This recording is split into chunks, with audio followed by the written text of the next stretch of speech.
उसने अपनी बेटी को पूरे 15 साल तक एक बंद कमरे में कैद करके रखा था।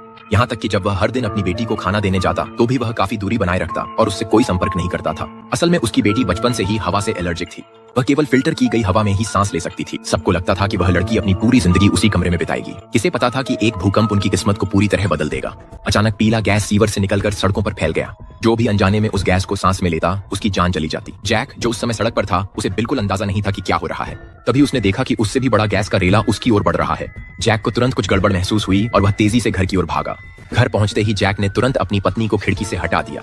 अगले ही पल जहरीला गैस खिड़की को पूरी तरह से घेर लेता है। गैस दरारों से होकर कमरे के अंदर तक आ गई। सौभाग्य से उनकी बेटी अपने कक्ष में सुरक्षित थी और उस पर कोई असर नहीं होने वाला था। जैक ने जल्दी से अपनी पत्नी को खींचा ताकि वे तुरंत वहां से निकल सकें। जैसे ही उन्होंने जहरीली गैस को तेजी से ऊपर की ओर बढ़ते देखा, वे केवल ऊपरी मंजिलों की ओर भाग सकते थे। आखिरकार दोनों एक दंपति के घर की सबसे ऊपरी मंजिल पर पहुंच गए। मां ने जल्दी से इंटरकॉम का इस्तेमाल कर अपनी बेटी की हालत जाननी चाहिए। जब पता चला कि उनकी बेटी